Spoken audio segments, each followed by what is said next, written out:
ಈ ಒಂದು ಜೂನ್ ತಿಂಗಳಲ್ಲಿ ಕೆಲವೊಂದು ಎಚ್ಚರಿಕೆಗಳನ್ನ ನೀವು ಪಾಲಿಸಬೇಕಾಗತ್ತೆ. ಈ ಎಚ್ಚರಿಕೆಗಳನ್ನ ಪಾಲಿಸೋದ್ರಿಂದ ನಿಮ್ಮ ಜೀವನದಲ್ಲಿ ಬಹಳಷ್ಟು ದೊಡ್ಡ ಬದಲಾವಣೆ ಆಗುತ್ತೆ ಅನ್ನುವಂಥದ್ದು ಗಮನದಲ್ಲಿ ಇಟ್ಕೋಬೇಕು.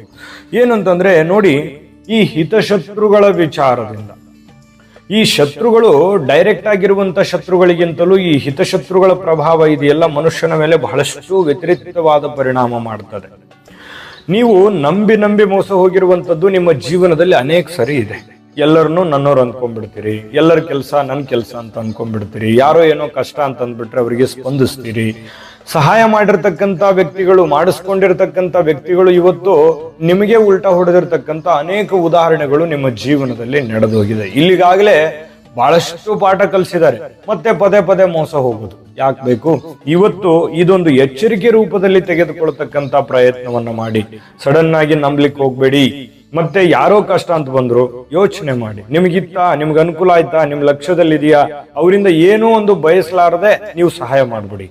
ಆದ್ರೆ ಈ ಹಿತಶತ್ರುಗಳ ಕಿರಿಕಿರಿದಿಂದ ನಿಮ್ಗೆ ಏನೆಲ್ಲ ಎಚ್ಚರಿಕೆ ಇರಬೇಕು ಹಿತಶತ್ರುಗಳಿಂದ ಅಂತಂದ್ರೆ, ನೀವು ಸಹಾಯ ಮಾಡಬೇಕು ಅಂತಂದ್ರೆ ಮನುಷ್ಯರಿಗೆ ಮಾಡಿ, ಮೃಗಗಳಿಗೆಲ್ಲ. ಯಾಕಂತಂದ್ರೆ ಅನೇಕ ಜನ ಅನೇಕ ರೀತಿಯಲ್ಲಿ ಇಲ್ಲಿಗಾಗ್ಲೇ ಕಷ್ಟ ಕೊಟ್ಟಿದ್ದಾರೆ. ಆ ಕಷ್ಟ ಕೊಟ್ಟವರ ಬಗ್ಗೆ ಸ್ವಲ್ಪ ಜಾಗರೂಕರಾಗಿರಿ. ಯಾಕಂದ್ರೆ 1-2 ಸಲ ಆದ್ರೆ ಓಕೆ, ಪದೇ ಆದ್ರೆ ನೀವೇ ಮೂರ್ಖರಾಗಬೇಕಾಗತ್ತೆ. ಆ ಕಾರಣದಿಂದಾಗಿ ಸ್ವಲ್ಪ ಅಂತ ಜನಗಳಿಂದ ದೂರ ಇರುವಂತ ಪ್ರಯತ್ನ ಮಾಡಬೇಕು. ಜೊತೆಗೆ ನಿಮ್ಮ ವೈಯಕ್ತಿಕವಾದ ವಿಚಾರ, ಗುಟ್ಟಿನ ವಿಚಾರ, ನಿಮ್ಮ ಮನಸ್ಸಿನಲ್ಲಿರ್ತಕ್ಕಂಥ ವಿಚಾರಗಳನ್ನ ಎಲ್ಲರ ಹತ್ರ ಹೇಳ್ಕೊಳಕ್ ಹೋಗ್ಬೇಡಿ. ಗುಪ್ತವಾಗಿ ಇಟ್ಕೋಬೇಕು. ಗುಪ್ತವಾಗಿ ಇಟ್ಕೊಂಡು ನಿಮ್ಮ ಕೆಲಸ ಕಾರ್ಯದ ಕಡೆಗೆ, ಸಾಧನೆ ಮಾಡೋದ್ರ ಕಡೆ ಹೆಚ್ಚಿನ ಗಮನವನ್ನು ಹರಿಸಬೇಕು. ಮತ್ತೆ ಬೇರೆಯವ್ರ ಬಗ್ಗೆ ಏನು ನೀವು ಕಾಮೆಂಟ್ ಮಾಡ್ಲಿಕ್ಕೆ ಹೋಗ್ಬೇಡಿ, ಏನು ಮಾತಾಡ್ಲಿಕ್ಕೆ ಹೋಗ್ಬೇಡಿ, ಏನು ಅಭಿಪ್ರಾಯ ವ್ಯಕ್ತಪಡಿಸಕ್ ಹೋಗ್ಬೇಡಿ. ನೀವು ಒಳ್ಳೇದ್ ಹೇಳಿದ್ರು ಕೆಟ್ಟದನ್ನಾಗಿ ತಿಳ್ಕೊಳ್ಳುವಂತ ಜನಗಳೇ ಇರ್ತಾರೆ. ಇದು ಕೂಡ ಒಂದು ಎಚ್ಚರಿಕೆ. ಜೊತೆಗೆ ಈ ಇಂಥವ್ರ ಜೊತೆಯಲ್ಲಿ ವ್ಯವಹಾರಗಳನ್ನಾಗ್ಲಿ ಅಥವಾ ಉಪಕಾರ ಮಾಡುವಂತದ್ದಾಗ್ಲಿ ಸ್ವಲ್ಪ, ಯಾಕಂತಂದ್ರೆ ಉಪಕಾರಕ್ಕೆ ಯೋಗ್ಯರಲ್ಲದಂತ ವ್ಯಕ್ತಿಗಳ ಜೊತೆಯಲ್ಲಿ ಏನೂ ಬೇಡ. ಅಂಥವ್ರ ಮೇಲೆ ನೀವು ಡಿಪೆಂಡ್ ಆಗೋದು ಬೇಡ.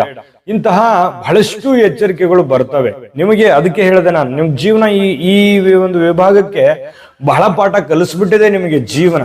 ಹಾಗಾಗಿ ಇಂಥ ತಪ್ಪನ್ನ ಮಾಡಬೇಡಿ ಅನ್ನುವಂಥದ್ದು ಈ ವಿಡಿಯೋದ ಹೈಲೈಟ್. ಇದು ಈ ವಿಡಿಯೋದಿಂದ ತಿಳ್ಕೊಬೇಕಾಗಿರುವಂತಹ ಬಹುಮುಖ್ಯವಾದ ಎಚ್ಚರಿಕೆ ಅಂತಂದ್ರೂ ತಪ್ಪಿಲ್ಲ. ಇದು ನಿಜ.